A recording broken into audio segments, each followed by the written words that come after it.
Graça e paz, irmãos. Então estamos chegando aqui no final da nossa maratona das cartas paulinas, o nosso módulo 16. Estamos concluindo agora, iniciando a conclusão, capítulo 10, então, deste livro.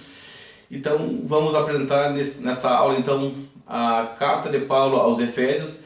Ela é a nona epístola em ordem cronológica. Bora lá, então? Parece ser, falando sobre essa carta aos Efésios, ela parece uma carta circular, na verdade.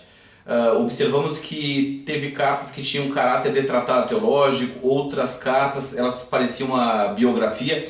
Essa tem um caráter circular e ela, o que denota é que ela é uma carta destinada às diversas igrejas da Ásia Menor, essa província. A Ásia Menor é uma província.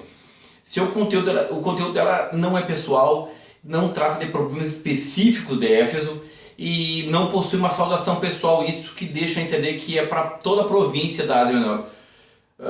O que seria natural, na verdade, uma saudação que seria natural nesse período. Ainda que no capítulo 1, verso 1 tem o termo os que vivem em Éfeso, esse termo, os que vivem em Éfeso, ele não aparece em todas as cópias antigas dessa carta e é bem provável que ela tenha sido acrescentada nesses processos de reprodução desta carta. Alguns também defendem que ela seja a carta citada lá em Colossenses 4,16, quando fala da carta enviada aos Laodicenses, que deveria ser lida também pelas pessoas de Colossos. Falando um pouquinho, algumas considerações preliminares também, vemos que a carta aos Efésios, diferente das demais, ela não foi escrita para resolver problemas, como já falamos, algum problema específico ou corrigir ensinamentos. Ao contrário, esta carta ela dá ênfase aos recursos espirituais dessa igreja. Falando de autoridade, o autor é bastante questionado a autoria dessa carta. Contudo, Paulo é aceito a autoria de Paulo. Muitos eles querem fazer avaliação sobre a questão de vocabulário, a questão de expressão, mas algo que, ainda que contestada por esses detalhes, ela é ainda aceita comumente e normalmente com Paulo. A data ela também é em torno de 61 depois de Cristo. Falando um pouquinho da cidade de Éfeso, é uma das maiores do Império Romano. Éfeso é uma das maiores cidades do Império Romano. Ela é a capital da província da Ásia Menor. Hoje é a Turquia, se localiza a Turquia, nas margens do rio Caísto. Um destaque que se dá também é uma construção muito conhecida, que seria o templo da deusa Diana, ou Artemis. Diana para os romanos, Artemis para os gregos.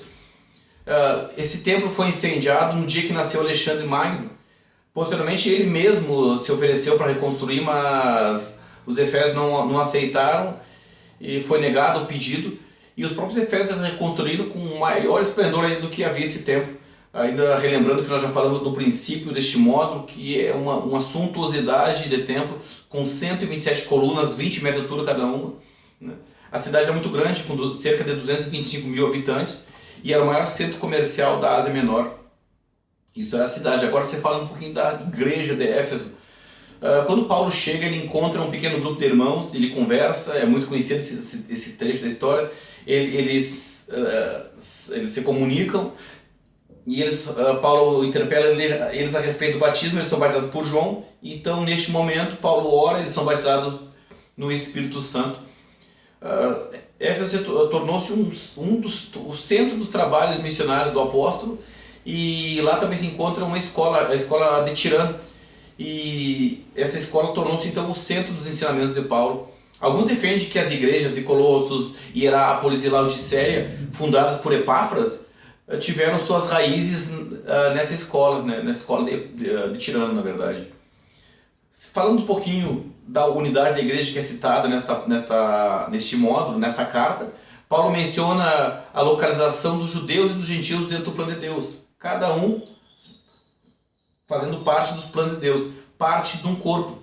Para estipar qualquer tipo de diferença, Paulo ele se exaure usando o termo ou unidade, ele usa o termo de ambos, judeus e gentios, um novo homem, um novo corpo, um espírito, unidade de espírito, um só Senhor, uma só fé, um só batismo, um só Deus e Pai. Termos como comunidade, unirá, uma só carne, co-herdeiros, coparticipantes, juntamente, juntas.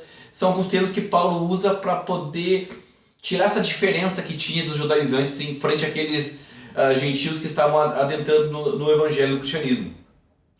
A igreja, ele se está na igreja sendo um edifício, todos sendo partes fundamentais da construção. Paulo é muito enfático nisso, para dar ênfase, para dar força à questão da unidade e não da individualidade. A espiritualidade ela deve ser externada na prática. Uma bênção às cartas de Paulo é uma bênção às cartas de Paulo porque a gente se renova ao estudar, mostrando exemplos práticos ainda que eram para igrejas lá do primeiro século, uma base teológica fortíssima que até hoje sustenta a igreja nos caminhos do Senhor Jesus.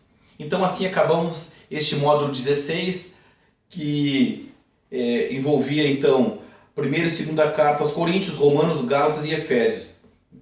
Epístolas Paulinas ou Cartas Paulinas, capítulo 1. Então, bons estudos, graça e paz.